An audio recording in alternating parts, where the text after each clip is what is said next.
Hello అండి, welcome to tasty vibe. ఇవాళ మనం చేసుకోబోతున్న రెసిపీ వచ్చేసి చనా మసాలా అండి. ఇది పూరి, చపాతీ, రైస్లో కూడా చాలా బాగుంటుంది. ఒకసారి తప్పకుండా ట్రై చేయండి. ఇలా ఈజీ వేలో చాలా టేస్టీగా చేసుకోవచ్చండి. ఈ శనగల్లో ప్రోటీన్ చాలా అధికంగా ఉంటుంది కాబట్టి మన శరీరానికి చాలా మంచిదండి. సో ఒకసారి ఇలా టేస్టీగా చేసుకొని ట్రై చేయండి. ఇప్పుడు దీనికి కావాల్సిన ఇంగ్రీడియంట్స్ ఏంటో చూసేద్దాం. నేను 1 కప్పు శనగలను తీసుకొని ఒక 5-6 గంటలు ఇలా నానబెట్టుకున్నానండి. అప్పుడు ఇవి చాలా చక్కగా నానిపోతాయి. పైన మనకి పొట్టు కూడా చాలా ఈజీగా ఊడొస్తుందండి. ఇలా ఒక్కసారి చేయితో అని చూస్తే చాలా మెత్తగా అయిపోతుంది. ఇప్పుడు దీంట్లోకి కొన్ని ఉల్లిపాయలు, కొంచెం కొత్తిమీర, టమాటోలు కట్ చేసి పెట్టుకోవాలండి. దీన్ని మనం ఈజీ వేలో కుక్కర్లో ప్రిపేర్ చేసుకుంటున్నామండి.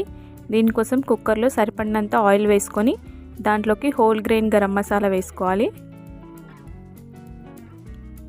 దీంట్లోకి మనం కట్ చేసి పెట్టుకున్న ఆనియన్స్ వేసుకుందాం.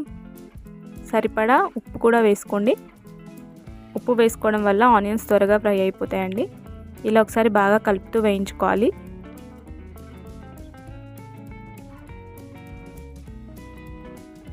ఇలా ఒక 5 నిమిషాల తర్వాత ఆనియన్స్ మొత్తం ఫ్రై అయిపోతాయండి. దీంట్లోకి మనం కట్ చేసి పెట్టుకున్న కొత్తిమీర యాడ్ చేసుకుందాం. అలాగే టొమాటోస్ కూడా యాడ్ చేసుకోండి.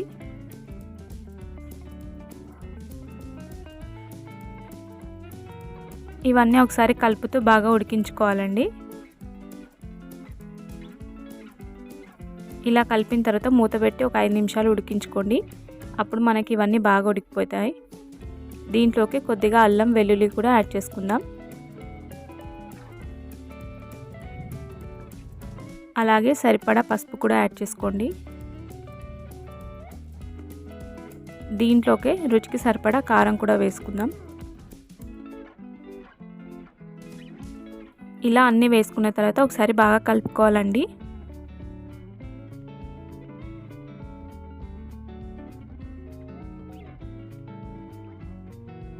ఈ కారం మొత్తం ఉల్లిపాయలు, టమాటో ముక్కలకి బాగా పడుతుంది.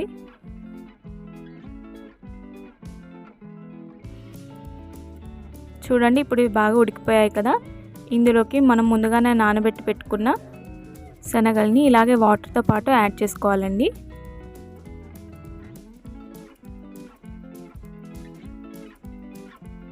ఈ శనగలు వేసుకున్న తర్వాత ఒకసారి బాగా కలిపేసుకోవాలి. ఇప్పుడు ఇందులోకి 2 కప్పుల వాటర్ యాడ్ చేసుకొని కుక్కర్ విజిల్ పెట్టుకోండి. ఒక 4 విజిల్స్ వచ్చేదాకా ఉడికించుకోవాలండి. చూడండి, ఒక 4 విజిల్ల తర్వాత నాకు కర్రీ రెడీ అయిపోయిందండి. ఒకసారి ఇలా చేయితో నొక్కి చూస్తే ఇది చాలా మెత్తగా ఉడికిపోయి ఉంటుందండి. అప్పుడు మనకు కర్రీ రెడీ అయిపోయినట్టే. ఆయిల్ కూడా చూడండి ఇలా బాగా పైకి వచ్చేస్తుంది.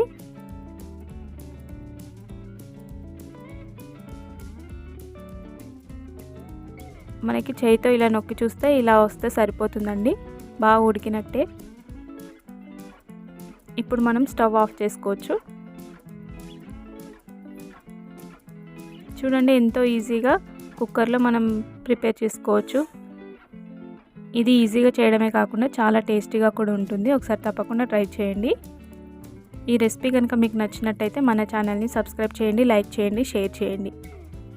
అలాగే మన ఛానల్లో ఉన్న రెసిపీస్ని చూడడం మాత్రం మర్చిపోకండి. మీరు ఇచ్చే ఎంకరేజ్మెంటే ఇలా వీడియోల రూపంలో మీ ముందుకు వస్తుంది.